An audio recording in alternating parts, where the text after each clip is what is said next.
Did did you ever walk into a room and completely forget why you walked in the first place? Did you ever start recording a video and forget what you were going to say? This is the Daniel Nuttall Show.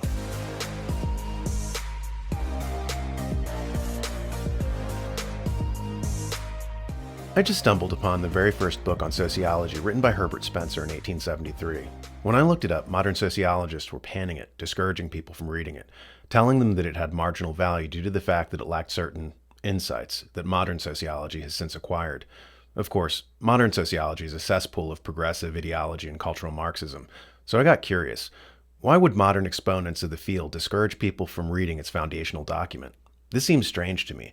The Wealth of Nations by Adam Smith, written in 1776, is still regarded as a holy book in the field of economics.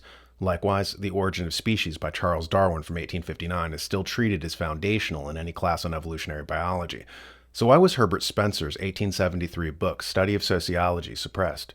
The answer to that is that it teaches people to study institutions in society and to not be uncritically slavish to them, to not regard government with superstitious awe, and to attribute to it more competence than it actually has. Spencer outlines various institutions in society, from government to religion to academia to marriage, and explains how these serve basic functions. By removing one, you can't easily swap it out for another. For instance, if the job requires a screwdriver, using a hammer will not fix the problem. Likewise, when you remove religion from a society, you can't solve the problems addressed by religion with recourse to government programs. But as Spencer laments, people act little different from savages in mistaking causation. Instead of logical reasons for things happening, they come up with superstitious, irrational reasons. Here's an excerpt from the book. The connections among social phenomena should be so little understood need not surprise us if we note the ideas which prevail respecting the connections among much simpler phenomena. Minds left ignorant of physical causation are unlikely to appreciate clearly, if at all, that causation so much more subtle and complex which runs through the actions of incorporated men. In almost every house, servants and those who employ them alike believe that a poker leaned up in front of the bars or across them makes the fire burn. And you will be told very positively that experience proves the efficacy of the device, the experience being that the poker has been repeatedly so placed and the fire has repeatedly burned. And no comparisons have been made with cases in which the poker was absent and all other conditions as before. In the same circles, the old prejudice against sitting down 13 to dinner still survives. There actually exists among ladies who have been at finishing school of the highest character, and among some gentlemen who pass as intelligent, the conviction that adding or subtracting one from a number of people who eat together will affect the fates of some among them. And this state of mind is again displayed at the card table by the opinion that so-and-so is always lucky or unlucky, that influences are at work which on average determine more good cards to one person than to another. Clearly, those in whom the consciousness of causation in these simple cases is so vague may be expected to have the wildest notions of social causation. Whoever even entertains the supposition that a poker put across the fire can make it burn proves himself to have neither a qualitative nor a quantitative idea of physical causation. And if during his life his experiences of material objects and actions have failed to give him an idea so accessible and so simple, it is not likely that they have given him ideas of the qualitative and quantitative relations of cause and effect holding throughout society. Hence, there is nothing to exclude irrational interpretations and disproportioned hopes. Where other superstitions flourish, political superstitions will take root. A consciousness in which there lives the idea that spilling salt will be followed by some evil, obviously allied as it is to the consciousness of the savage, filled with beliefs in omens and charms, gives a home to other beliefs like those of the savage. It may not have faith in the potency of medicine bags and idols, and may even wonder how any being can reverence a thing shaped with his own hands, and yet it readily entertains subtler forms of the same feelings. For in those whose modes of thought we have been contemplating, there is a tacit supposition that a government molded by themselves has some efficiency beyond that naturally possessed by a certain group of citizens subsidized by the rest of the citizens.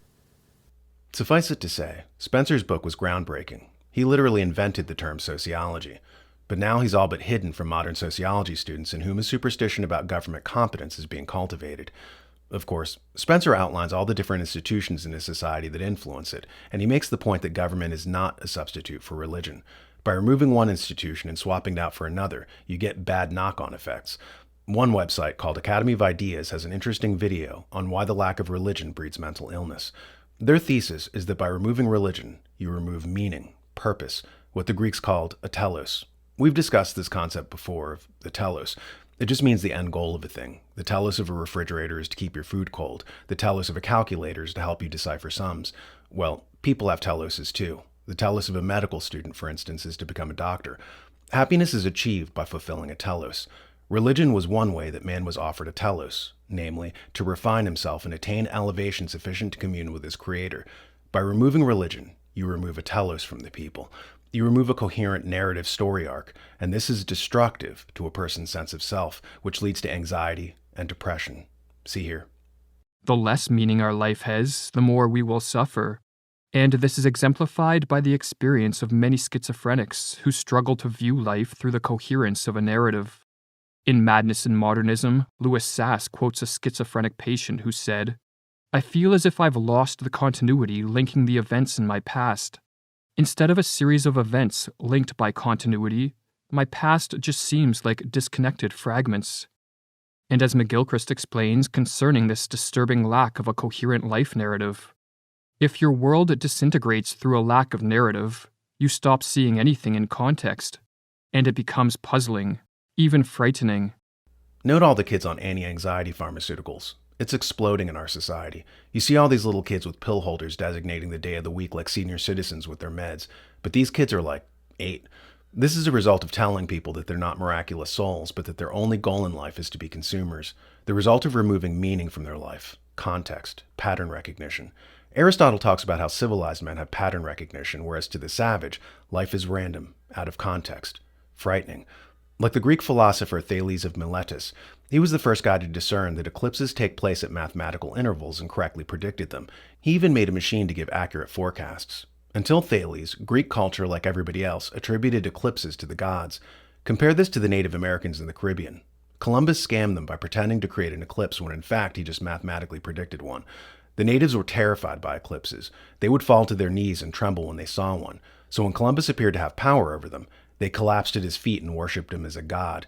This is only mentioned to illustrate how much anxiety they had related to mathematically predicted phenomena. Without pattern recognition, you live your life in terror. Everything is a potential threat. It's why kids are afraid of the dark. They can't see anything and it conduces to an unfocused anxiety. So-called social justice warriors are in a constant state of anxiety for this reason.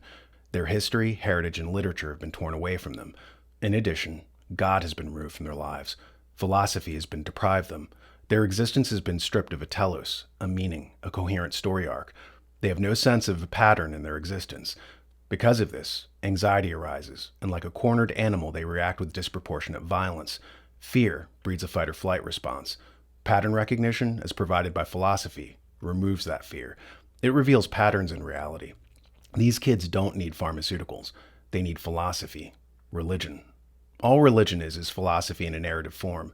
Not everyone is a philosopher. They don't conceptualize things intellectually. For most people, they can learn deep truths from religious stories and symbols that they can implement in their own lives. Remove religion from people's life, and you don't succeed in removing the religious impulse. People merely take that impulse and attach it to other things, like movie franchises or veganism or political parties. And this is where we started the presentation, talking about why modern sociology courses suppress Herbert Spencer's foundational work in the field.